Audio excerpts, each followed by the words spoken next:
In this video, I wanted to go through what's known as the Spanish jam. It's an instrumental break that the Dead would pull out on occasion throughout the decades of their performing career, really starting back in the late 60s all the way through the 90s. They pull it out. We'll go through the chord progression. It's really just based off of 3 partial chords, but I think it's worthwhile going through it for several reasons. First, it's just fun to play. Second, by understanding a little bit of the theory that's driving the chords that Bobby's using, you really get some good insight into his musical mind. It also gives you the opportunity to learn a completely different scale than one that you've probably used before, which is nice to add to your repertoire. And more generally, the idea is that a lot of guitarists out there, they want to be able to add some theory to their playing and understand a little bit more about the neck, but are intimidated, and it's hard to figure out and understand just reading stuff without hearing it or seeing somebody play what's going on. And that's part of the goal of these videos, is to provide some theory to really help open up the neck and really help develop everyone's ear. Some of you out there really are fortunate enough, either by training or by nature, just to have a great ear, and you really don't even need the theory, and often are able to just hear this stuff on your own. But for us mere mortals, it really does help to have some theory in the background. It doesn't mean you have to turn it all into something mechanical where you're thinking about the theory all the time, but having some theory in the background really can open up your understanding of the neck, give you more options to play, and it can also really contribute to improving what you can hear. And that's the reason I go through it. So we'll do the chords, then I'll talk about the theory that's underlying what he's doing, and then introduce the scale that Jerry's using to play.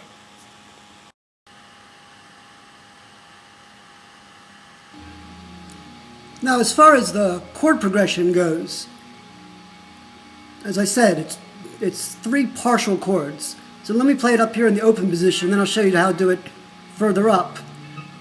It's going to be crucial that they be partial chords for reasons I'll explain. But the first one is just a G sharp and a B. And you slide it up to an A and a C. Then slide it up again up to a B and a D.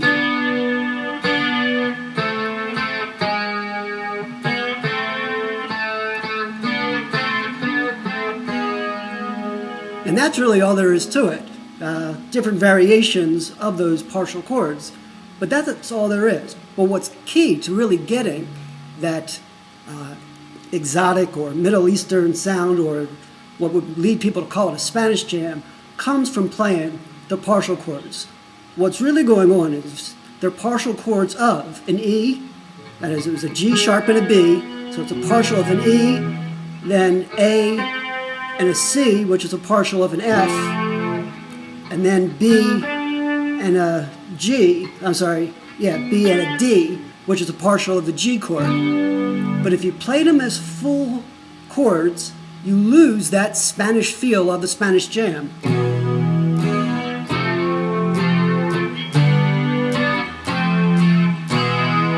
It's there a bit, but you really lose something. And in particular, what you lose is that minor feel. And what makes this interesting is there aren't actually notes from a minor chord in it, but he manages to get a minor feel into this little progression, and that's going to be key as well to figuring out which scale is appropriate to solo with.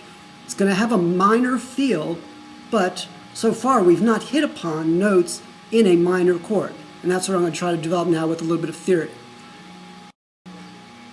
I think the first step to understanding this stuff I'm talking about the importance of the partial chords, is do it further up the neck. Instead of at the open position, play it those same notes up high. So the G sharp and the B here.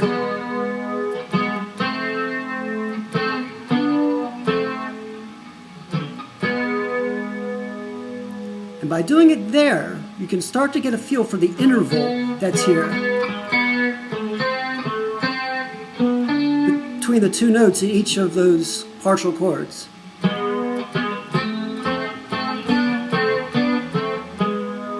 And that's the first step, recognizing the interval. The interval, in fact, is the interval of a minor third. A major third would be, say, when we've got our G sharp here, would be That's a major third. This is a minor third. And I'll give you another example. So for a G chord, the major third, G and B, the minor would be G and the B flat. Think about it from an E chord.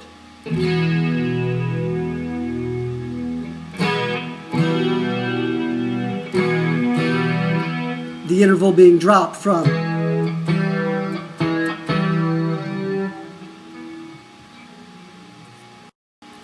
Now why does this matter? Well, let's just think about the construction of a major chord. A major chord is based off the 1, so let's take E for our example. It's based off the 1, the 3rd, in this case G sharp, and the 5th, the B.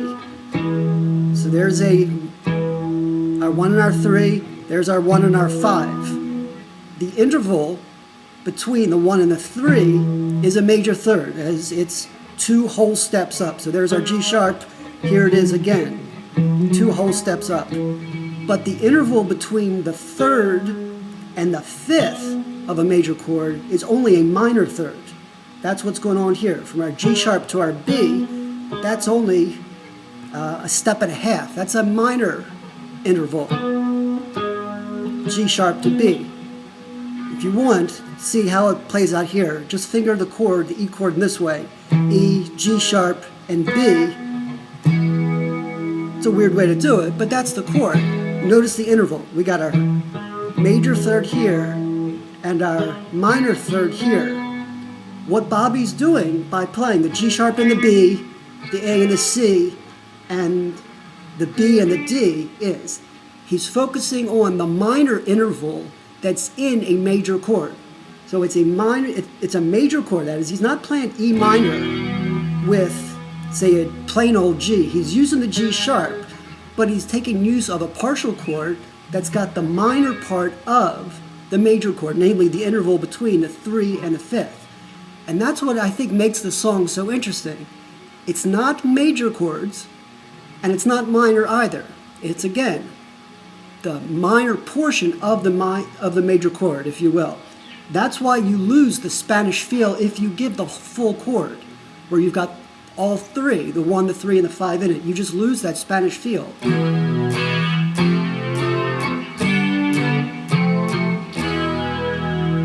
As opposed to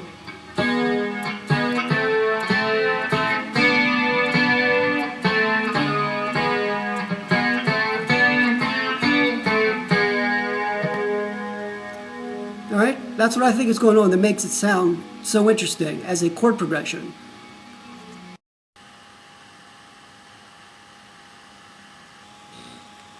Now, when it comes to the solo that gets used, there's not going to be an easy, obvious formula to apply, but we can start to figure out some pieces.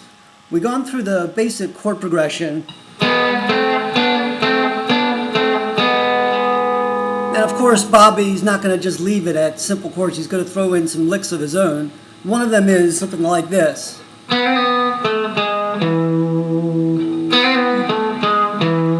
And that's going to give us some clues about the solos. We got a B, C, A, G sharp, E. Now think about the notes that we've picked up already. We've got we've got G sharp and B, A and C, B and D. Really the only one left to resolve is the F. Do we want F or F sharp? Well, think back when I was doing the full chord progression and how it didn't quite sound right.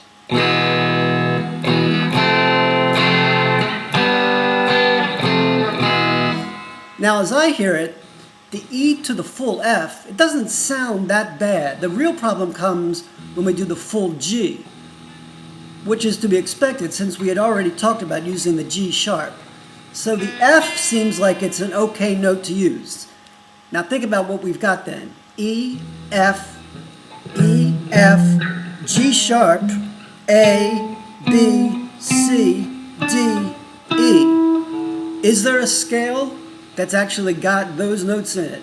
In fact, there is, and it's got various names. One of them is known as the Spanish Gypsy scale. This would be in E.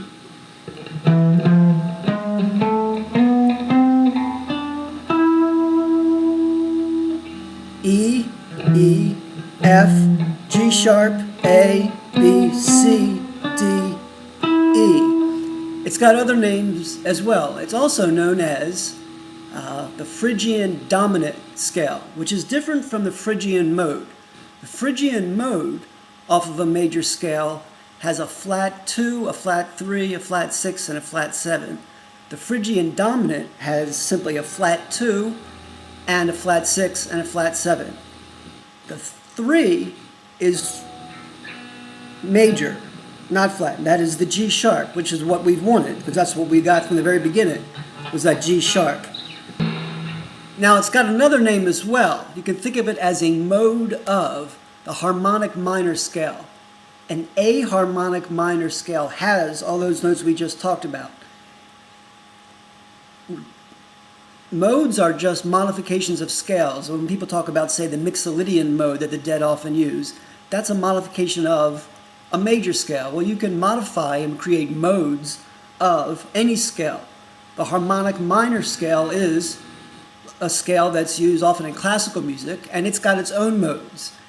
One of those modes, the fifth mode, actually is what's known as the Phrygian Dominant Major scale. So the point of all that is, we end up with E, F, G sharp, A, B, C, D, E. And then just moving it up, E, F, G sharp, A, B, C, D, E, F, G sharp. And if you start playing around with that, I think you can really start to get the feel that Jerry uses in the soloing. So for instance, let's see what we can do.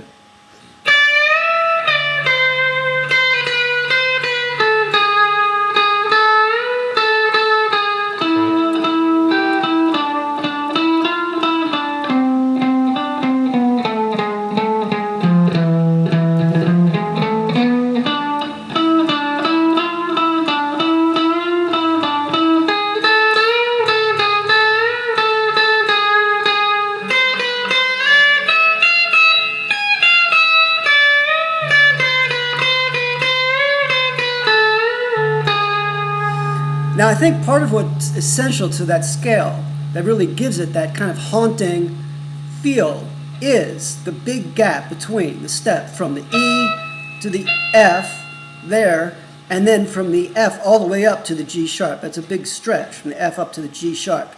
But I think that interval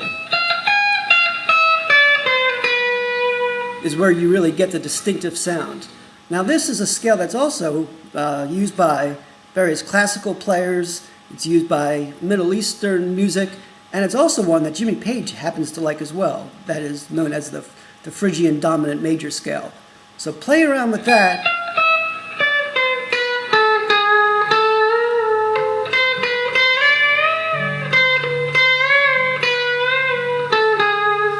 Jerry does use a lot of bends. Play around with that, and I think you really can get something to add to your repertoire as well as being able to capture this interesting little tangent they go on to, namely the Spanish jam. All right, hope that was of some use. Take it easy.